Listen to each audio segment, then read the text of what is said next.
Welcome back, everybody. Adam from High Desert Hollow here, and still winter in Idaho, cold, blustery outside. And what we're going to be doing today is we're in here in the kitchen again, and I'm going to be making a split pea soup. Our family really enjoys it. It's super nutritious, high in fiber, high in protein, and it's just a nice, feel-good meal to come into after you've been working outside or just been busy and the weather's kind of nasty outside. And another nice thing about it is it's inexpensive, and it utilizes what's left over off of ham after you get done eating that. And the ham we're going to be using is off of one of the pigs we did raise here at High Desert Hollow.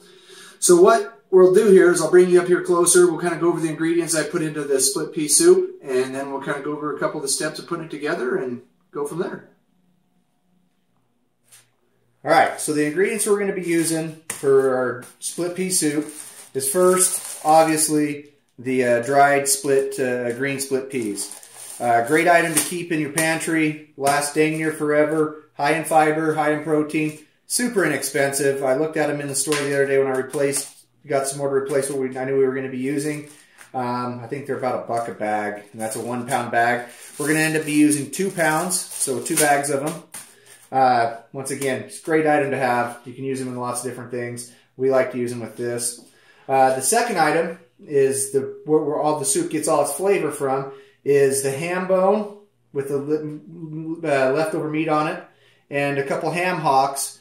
And these are off one of the pigs that we did raise here at High Desert Hollow.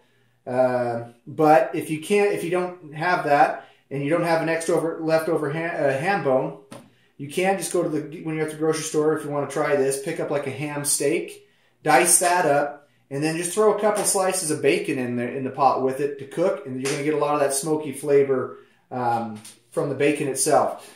Sad to say, you're not going to want to eat the bacon when you're done, though, because you're going to fish it out. It's not appetizing in the soup, and you look at it, and it doesn't look like bacon should look. But it's there for the flavoring, not for the actual bacon. Next item is carrots, approximately 2 cups.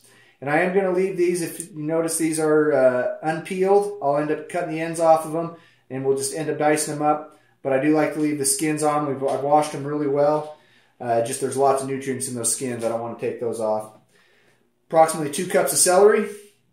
We'll just dice that up small as well. 1 onion, and we'll dice that up. Couple cloves of garlic, 3, 4, whatever you feel. If you like a little bit more garlic, put a little more in. If you don't like as much, don't put as much in. We're going to end up putting a couple bay leaves in there. Once again, obviously, we'll be fishing those out when it's said and done too. Salt and pepper to taste. We don't want to get too crazy with the salt and pepper right off the bat because we don't know how much we're going to get out of the ham hocks and the ham bone itself. A lot of flavor here. This is just to make sure that add a little extra if it needs it. Other than that, that's about what we're going to use. So, stay with me. I'm going to go through the steps and kind of the direction we go. It does take a little while to cook. It is faster than a standard like navy bean soup, but it still takes a little bit of time. So let's go through the steps and we'll go from there. Okay, so I got one of my biggest stock pots I have. We need a lot of extra space for this. What I'm going to do is I'm going to take the ham bone, these ham hocks, get those in there, and I just got some extra little trimmings off that ham. Put that in there because it's just flavor too. So got that. Now what I'm going to do is I'm just going to cover it up with water.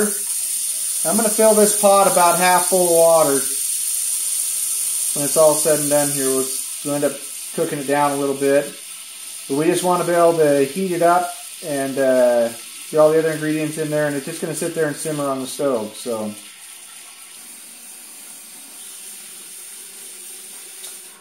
Alright, so I got that filled up about just right at half or just a little over half. Got a couple inches of water over the top of those hand bones. Now what I'm going to do is I'm going to get this onto the stove so it starts to heat up while we prepare some of these other ingredients. Get it over here to the stove so we can get it to start to heat up. I'm going to end up putting, it's kind of a judgment call. All mine are pretty small, it seems like. There's 2, 3... Let's put 4 small bay leaves in there. If they were bigger ones, I'd put less. or if they were fresh bay leaves, which I've never had, but I've been told that if you get fresh ones, they're way more potent, so you want to have less in there. Okay, so now we got the peas.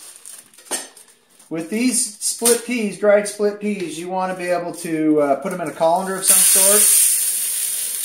Because what we're going to do, get them all out of there, so I'm going to end up sorting through them, because you can get like little pebbles and stuff on it. I mean, there's even warnings right on the package about looking for rocks and stuff in there.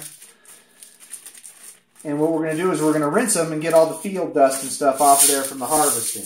Okay, so now those are rinsed off. I'm going to get those into the pot so they can start cooking with the ham.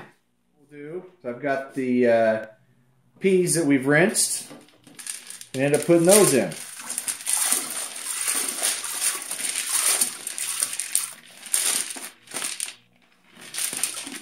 Get all those out of there.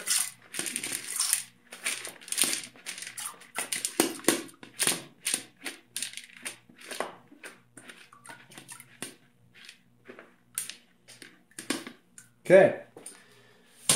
All right, so we're going to let that start heating up. I want to actually bring that to a boil. We'll cover it, and while I'm waiting on that, I'll end up prepping the rest of the ingredients. Okay, so we'll start with the carrots here. I end up just normally taking off the ends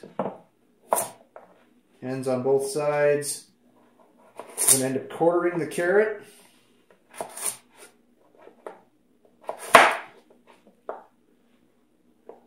And I normally just dice them.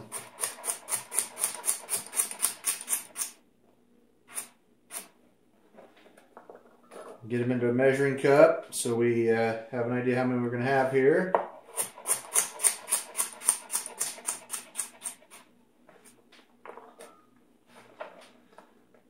Once again, guys, I've stressed it in videos in the past. Sharp knives make me happy. They can just seem like I can work more efficiently and safer with a sharp knife. Consequently, you can keep your fingers out of the road though too.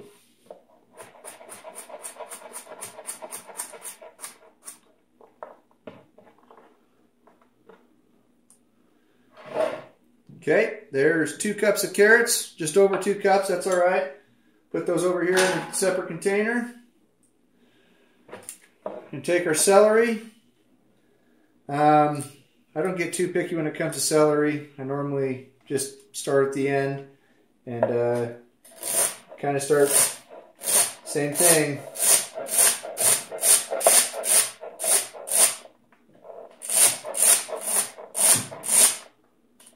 So I get down to where I think I got about 2 cups.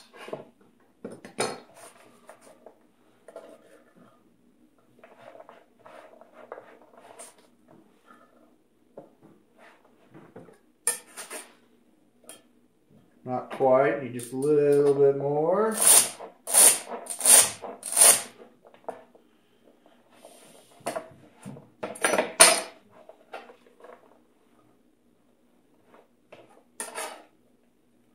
Probably should be using a bench scraper instead of my knife, but I got my knife here. All right, just about the same amount of carrots or celery as we had carrots. Put those in there. Put all that out of there. Next, I've got my onion. Get a couple of those off of there. The way I like to cut up an onion is I take the end off. Then I like to split them in half. And after that, I can peel that outside dry layer off.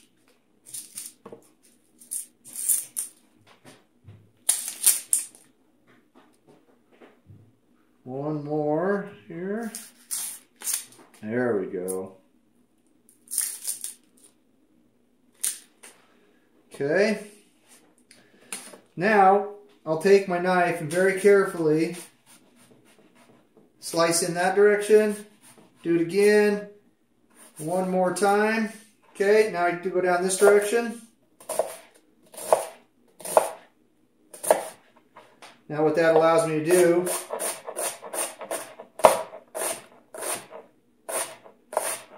just to slice that like that, and it already has it all diced for me. Now on the ends, I just come back around and do a rough chop. I'm able to keep my fingers out of the road. And all you have is that little root end when you're done. We'll do the same thing with the other half, and we'll get move on to the next ingredient. Alright, so that's the full onion. Works out to be about 2 cups again, just like the celery and the carrots. Put that in my colander with the other vegetables. Alright, garlic. I tend to like a little bit more garlic. So basically all we're going to do is just smash them, just to start breaking them up a little bit. So I don't know what I got there. What did I have? 5 or 6 cloves of garlic. You can put 3, you can put 4. That's kind of up to your personal taste and flavor. Like that. Just like that. So that's all the basic ingredients prepped and ready to go in the pot. While we were prepping the vegetables and getting them cut up, this came up to a full boil. I'm going to turn it way down just so we get a simmer. I'm going to give it a quick stir just to make sure nothing's sticking and the peas and the ham gets incorporated together. And what we're going to do now is I'm going to let it cook for about an hour and a half. Total cooking time will be actually about 2, but we don't want to, in about an hour and a half, we're going to put the vegetables in. We don't want to let them cook in there the whole time. They'll just cook away to nothing. We just want the peas to break down and get the peas soft, and we'll get the carrots and celery and onion in and let them soften up, and then we should be ready to eat. So we'll bring you back when it gets a little bit closer to putting the vegetables in. We've been about an hour and a half, hour and 35 minutes or so, till we're just still simmering. Water's starting to change color to a greenish color. Get some of these peas out of here. Okay, you can see that. They're starting to break down. They're starting to get soft. Right now we're at the point where I want to put the carrots, the celery, and the onions and garlic in. So what we're going to do is we're going to take and put that in without splashing on me, hopefully.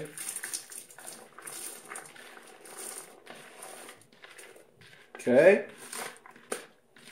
All that's in. Give that a stir so we can incorporate that.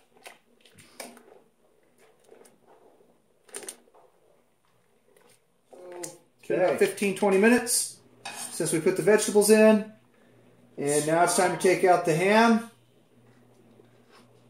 bones. Try to do this without burning myself. What I'm going to do is I'm going to take these out so I can set them aside and let them cool for a little bit. And then at the very end I'll be able to pick the meat off of it, shred it up, and put it back in the soup. It's cooled off enough that I can kind of start picking through it here. What we're going to do is I'm just going to try to separate most of the fat from the meat.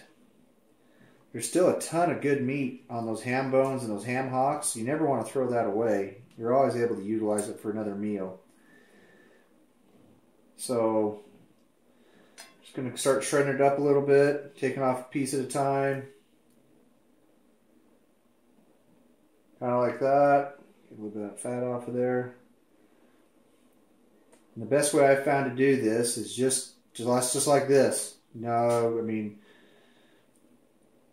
just getting right in. Let it cool off enough that you can handle it and hold on to it. And just shred it up. Just got the ham separated. Back here at the pot, it is coming together nicely, thickening up nicely. Going to very carefully get that back in there.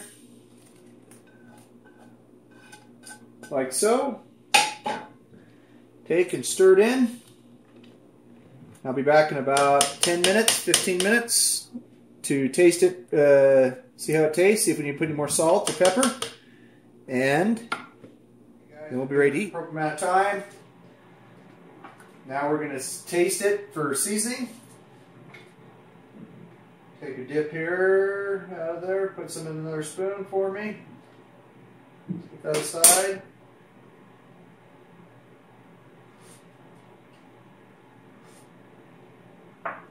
Really, really close. We're going to put a little bit more salt in.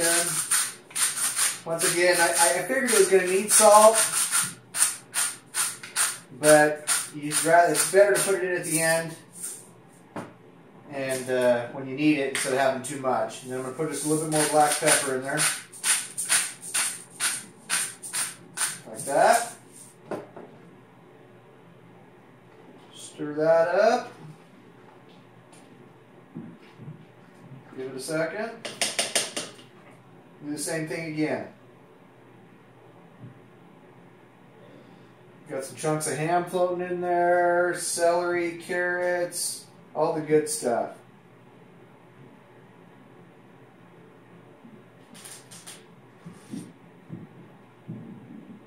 That's perfect right there. So we'll get it onto the table, get the family in here, and we'll eat some dinner. Wish you guys could be here to taste it. You just have to take my word for it. It's delicious. So, anyways, we're just here trying to live a more self-reliant lifestyle, promote modern homesteading. Adam with High Desert Hollow signing out.